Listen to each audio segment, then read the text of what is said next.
Olá, eu sou Luiz Carlos, consultor trabalhista e previdenciário da ITC. Eu sou Paulo Lima Vieira, consultor da área trabalhista e previdenciária.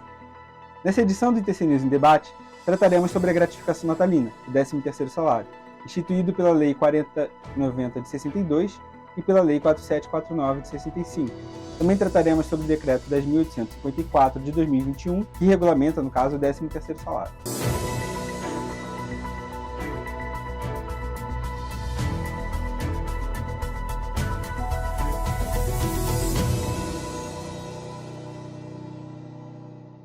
Com o aproximar do final do ano, os clientes costumam procurar a consultoria para questionar a respeito da gratificação natalina, né, do 13º, que conforme a Lei 4.090 de 1962, deve ser pago no mês de dezembro. Isso mesmo. E a legislação ainda determina que seja feito um adiantamento, não é, Paulo? Entre os meses de fevereiro e novembro de cada ano.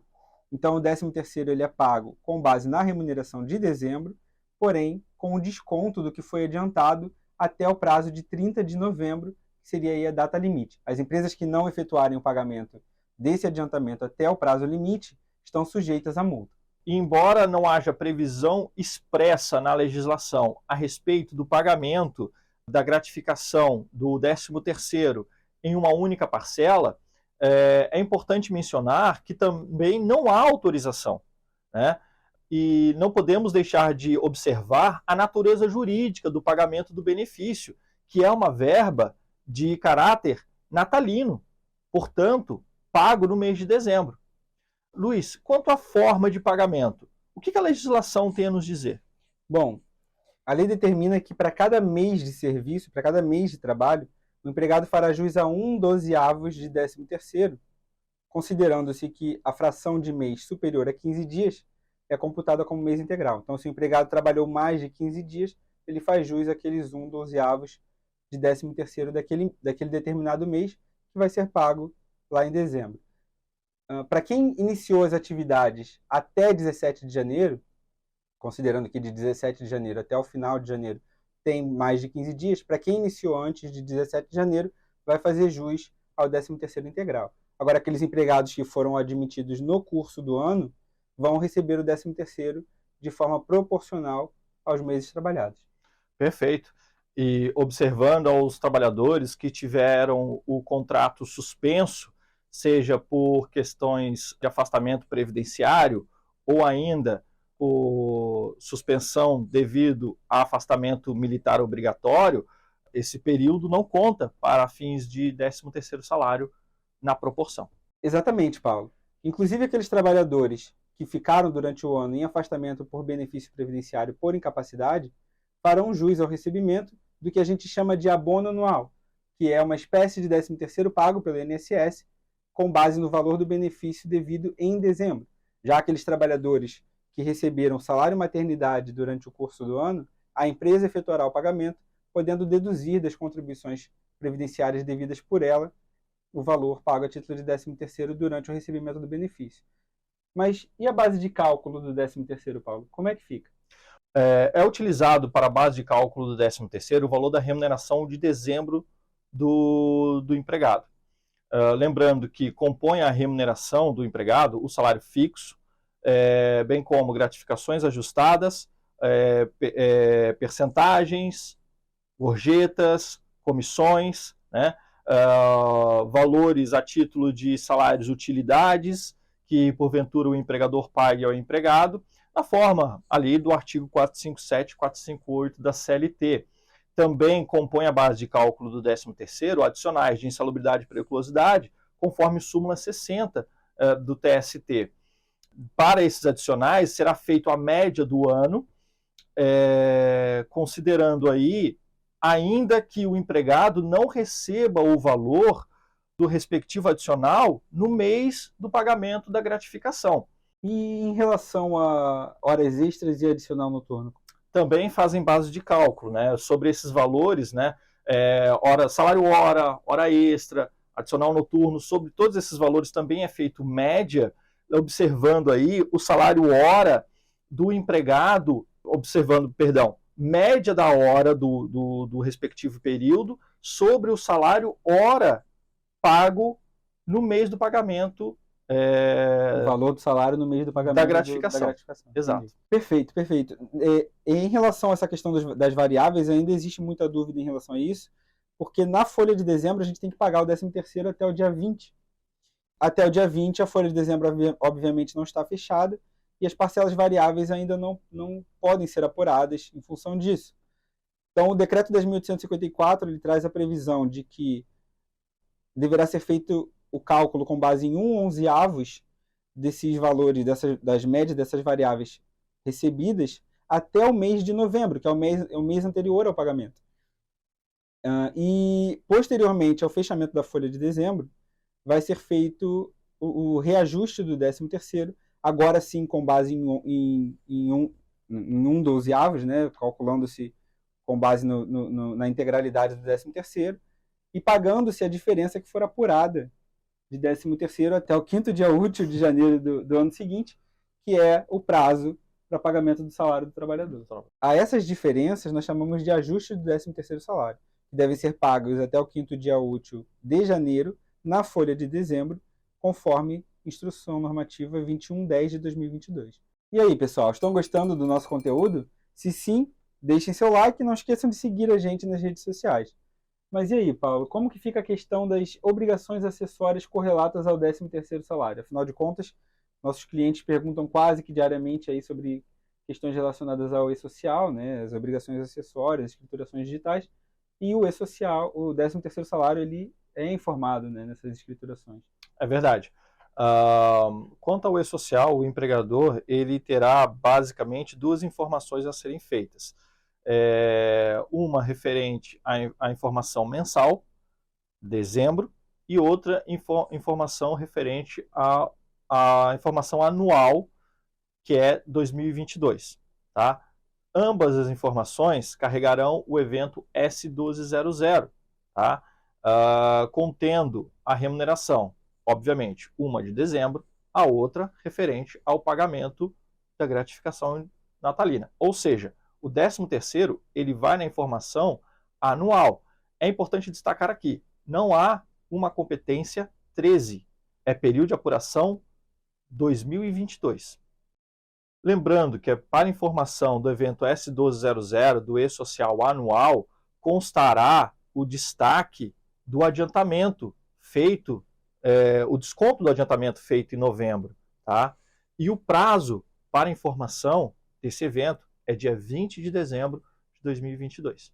Isso mesmo.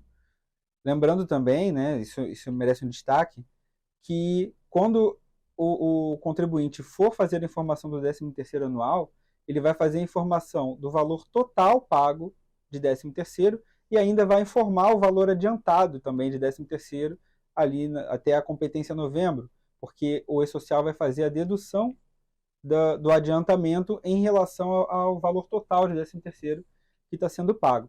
A contribuição previdenciária e o imposto de renda, eles serão apurados com base na informação do S.1200 anual, né, do período de apuração anual. Então, a contribuição previdenciária e o 13º são calculados com base ali na competência 13, né, do que se chamaria, do que alguns costumam chamar de competência 13. Na GFIP era a competência 13, sim, né? Mas no e-social, na DCTF Web, ele não consta 13, consta a informação 2022. Sim, né? exatamente. É uma informação anual.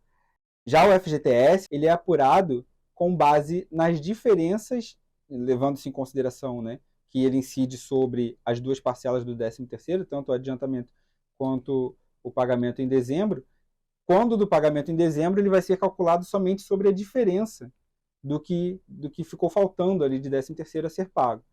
Lembrando que, em relação ainda ao FGTS, ainda é necessário transmitir GFIP em função disso, porque o FGTS não sai dentro da guia DARF da DCTF Web. Então, ainda será necessário transmitir a GFIP para que seja feito o recolhimento do Fundo de Garantia Incidente sobre o 13º salário, e ele vai ser calculado junto da folha de dezembro. Exatamente. Importante ressaltar que o recolhimento previdenciário sobre o 13º será feito por meio do DARF previdenciário, gerado lá na DCTF Web, com prazo de recolhimento até dia 20 de dezembro, observado o calendário bancário.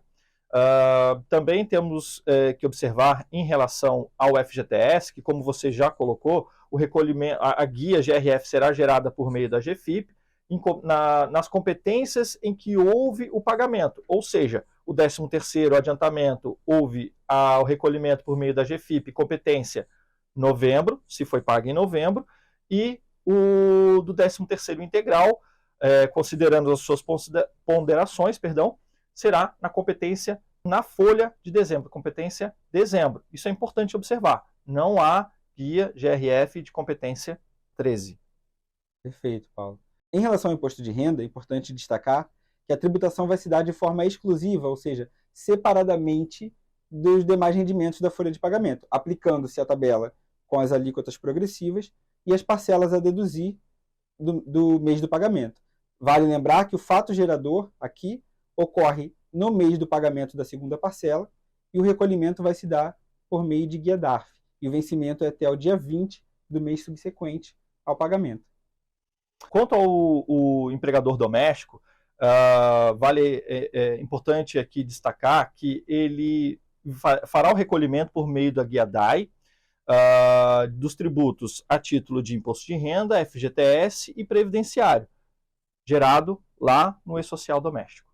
Caso haja necessidade de reajuste do 13º salário, que já foi tratado aqui anteriormente, esse valor ele vai ser informado no E-Social através da rúbrica de 13º complementação, que nesse caso vai ter que ser cadastrada primeiramente no evento S1010, que é a tabela de rúbricas do E-Social. No que tange ao FGTS, este será calculado da mesma forma que as parcelas anteriores, ou seja, será recolhido por meio de GRF mensal. Já a contribuição previdenciária será recolhida por meio da guia DARF, relativa ao mês de dezembro do mesmo ano. Já o imposto de renda é um pouquinho mais chato.